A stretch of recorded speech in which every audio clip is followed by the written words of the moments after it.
नमस्कार दोस्तों, स्वागत है आप सबका अपने ऑनलाइन चैनल पे यूट्यूब में। हमने नई सीरीज शुरू की थी जिसमें बताया था कि हम यूपीएससी में पूछे गए प्रीवियस ईयर क्वेश्चंस को डिस्कस करेंगे। तो लेके हाजिर हैं उसका नेक्स्ट पार्ट।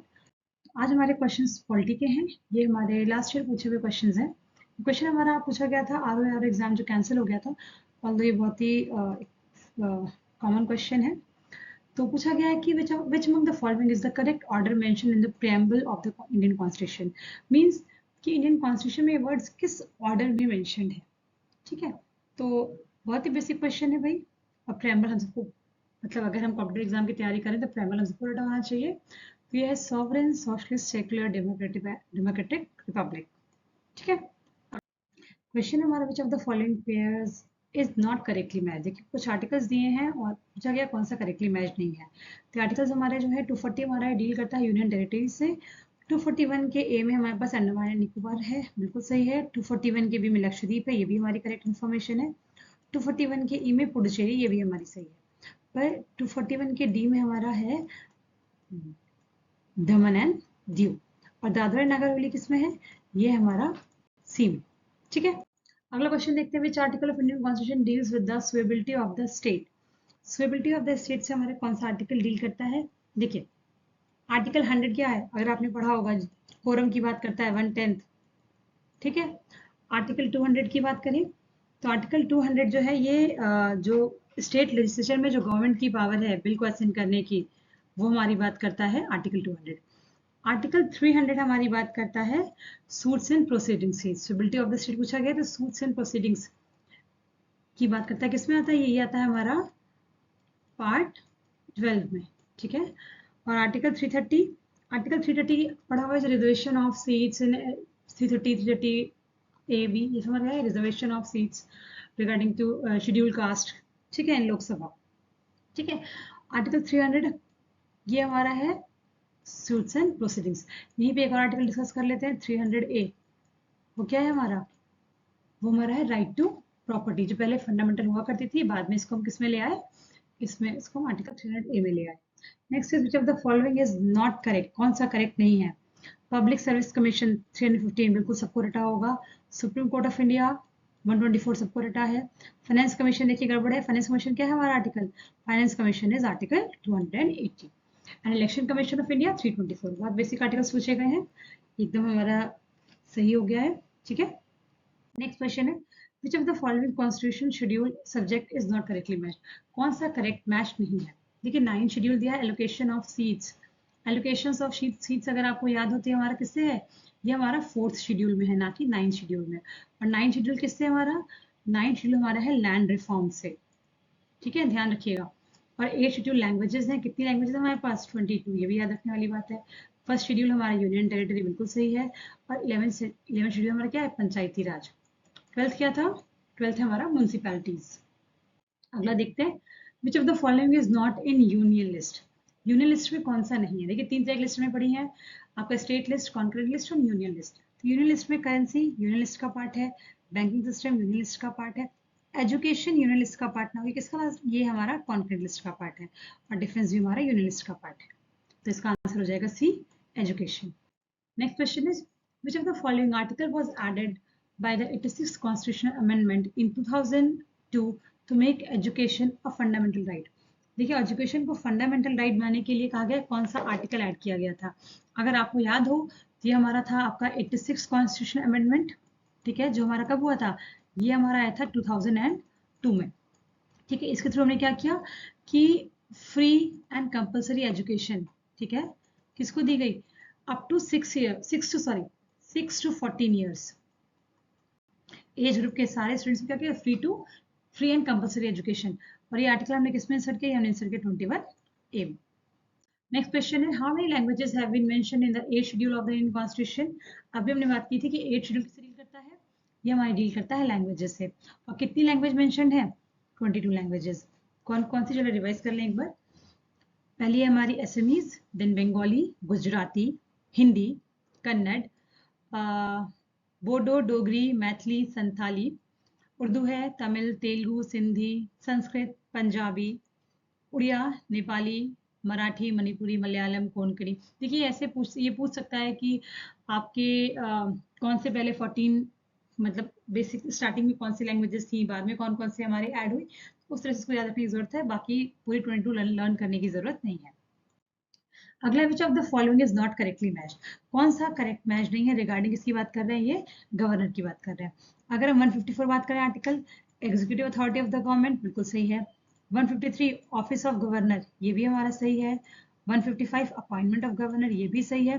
पर अगर टर्म ऑफ गवर्नर की बात कर ले तो ये हमारा किस में है, ये हमारा आर्टिकल 156 में है, ना कि 157। तो यही हमारा क्या हो जाएगा, गलत। अगला देखते हैं, देखिए मैचिंग हमसे पूछी गई है, आर्टिकल्स हैं कौन से किस, देखिए तो इसमें कुछ हमारे बहुत ही बेसिक, अभी हमने पढ़ा फाइनेंस कमीशन किस में है, 280 में। फाइनेंशियल इमरजेंसी किस में है, आर्टिकल 360 में। कैग हमारे किस में है, 148 में। और कंसोलिडेटेड फंड ऑफ इंडिया किस में है, ये हमारा 266 में। तो इसका हो जाएगा 1 1 सॉरी, ए का 1 और ए का 1, बी का, देखिए कुछ इसमें ऑप्शन ऐसे दिए हुए हैं, 1 का ए यहाँ पे है, बी का 2 नहीं है, देखिए थोड़ा सा गड़बड़ हो गया है, ये ऑप्शन हमारे थोड़े से गड़बड़ हो गए हैं, इसका ध्यान रखेंगे। इसका हो जाएगा हमारा ए का 1 फाइनेंस कमीशन है, बी का हो जाएगा 3, सी का हो जाएगा 2 और डी का हो जाएगा हमारा 4। थोड़ा सा ऑप्शन यहाँ पे हमारा गड़बड़ है, ठीक है। चलिए अगला क्वेश्चन देखते हैं। The concurrent list of India includes, concurrent list में क्या क्या आता है, देखिए trade and commerce concurrent list का पार्ट है, क्योंकि स्टेट और सेंटर दोनों के इंटरेस्ट की बात हो जाती है। एडल्ट्रेशन ऑफ गुड्स, ये भी हमारा कॉन्करेंट लिस्ट का पार्ट है, क्योंकि ये भी हमारे स्टेट और सेंटर दोनों के आपके इंटरेस्ट की है। और सक्सेशन के लॉ जो है, ये भी हमारा क्या है, ये भी हमारा कॉन्करेंट लिस्ट है, ठीक है। दैट मीन्स 1 2 3 तीनों हमारे क्या हो जाएंगे, तीनों ही हमारे हो जाएंगे कॉन्करेंट लिस्ट में, ठीक है।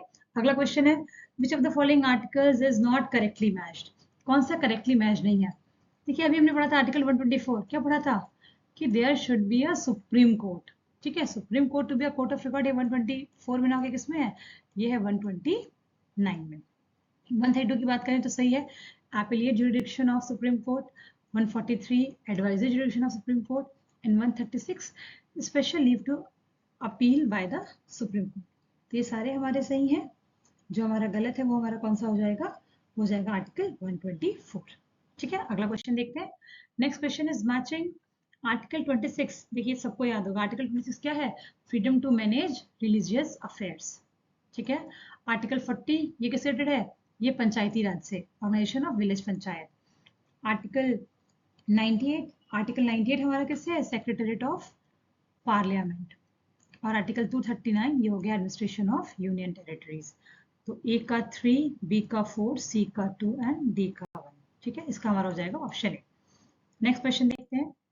नेक्स्ट क्वेश्चन है, six schedule of the Indian constitution is related to the administration of tribal areas. देखिए सिक्स शेड्यूल क्या है, जो स्पेशल राइट्स दिए गए हैं ट्राइबल एरियाज को, जिसके लिए अभी लद्दाख प्रोटेस्ट कर रहा था कि उसको भी सिक्स शेड्यूल में एंट्री दी जाए। तो इसमें क्या होता है, जो भी ट्राइबल एरियाज हैं उनको स्पेशल राइट्स है कि उनका जो उनके जो फॉरेस्ट रिसोर्सेज को अपने हिसाब से वो लोकली मैनेज कर सकते हैं, ठीक है। तो इसमें हमारा है ए एम टी एम, कौन कौन सा, असम, मेघालय, त्रिपुरा, मिजोरम, ठीक है।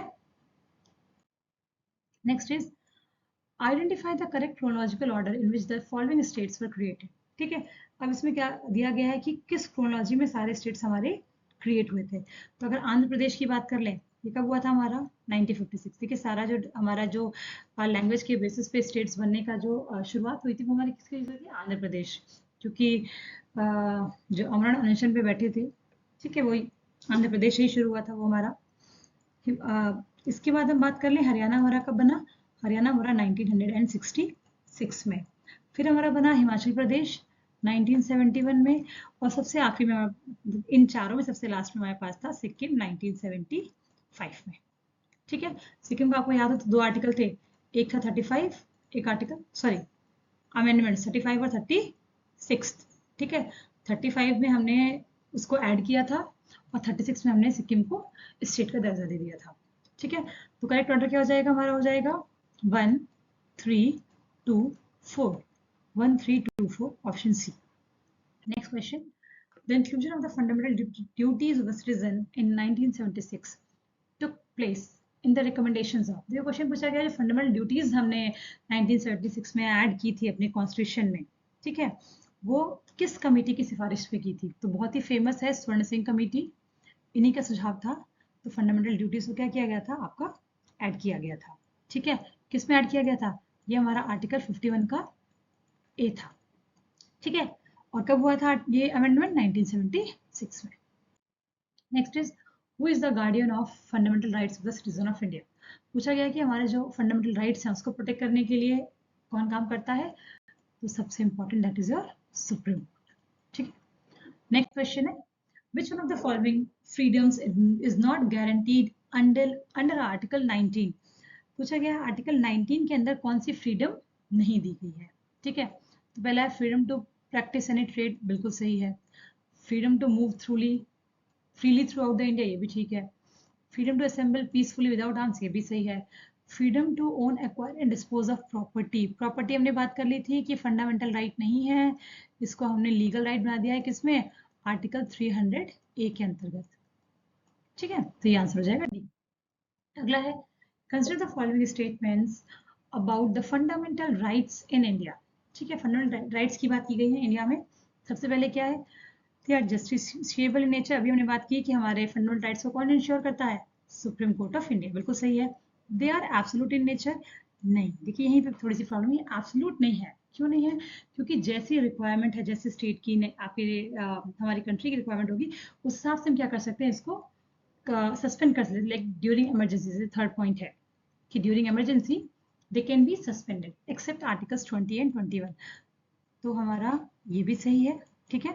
Right to property is a fundamental right, अभी हमने बात की फंडामेंटली कैसा राइट है? ये हमारा लीगल राइट है, ठीक है। किस आर्टिकल के अंदर? 300A के अंदर। तो हमारा सही कौन सा हो गया? 1 and 3, ऑप्शन ए। अगला क्वेश्चन है consider the following with reference to the UCC, uniform civil code की बात की गई है, ठीक है। Uniform civil code, it is mentioned in part 4 of the constitution under DPSP, ठीक है। और it is enforceable by the courts, ठीक है। यूसीसी यूनिफॉर्म सिविल कोड, ठीक है। तो क्या ये डीपीएसपी के अंदर है? जी हाँ, बिल्कुल है। आर्टिकल 44 में यूसीसी की बात की गई है, ठीक है। Next is it is enforceable by the court, क्या ये इन्फोर्सेबल है? ये अगर इन्फोर्सेबल होता तब तक ये सब जगह सारे स्टेट्स में क्या हो गया होता? आपका लागू हो गया होता, बट ये इन्फोर्सेबल नहीं है। तो पूछा गया करेक्ट, तो ओनली वन करेक्ट, ऑप्शन है only one. Next is with respect to DPSP, two statements are there. They are non-justiciable nature, सही बात है। They aim at establishing social and economic democracy, बिल्कुल सही है। ये हमारी सोसाइटी के लिए DPSPs बनाई गई हैं और ये स्टेट की रिस्पॉन्सिबिलिटी है कि इसको किस तरह से इम्प्लीमेंट किया जाए, पर ये जस्टिसिएबल नहीं है। तो इसका आंसर हो जाएगा both A and B. Assertion है the constitution of India provides for a federal system, बिल्कुल सही है। इंडिया क्या है? हमारा एक फेडरल है। किस तरह का फेडरल है? क्वासी फेडरल सिस्टम है, ठीक है। And reason it has created a very strong centre, देखिए फेडरल है ये बात भी सही है और हमारा स्ट्रॉन्ग सेंटर है ये बात भी सही है, पर ये इसका रीजन नहीं है, ठीक है। तो both A and R true, but R is not the correct explanation of A. चलिए यहाँ पे हमारा खत्म होता है ये। तो आशा करते हैं आपको क्वेश्चंस यूजफुल लगे होंगे। अगर आपको हमारा क्लास पसंद आया हो तो please like share and subscribe. मिलते हैं जल्दी नेक्स्ट सेशन में। Thank you.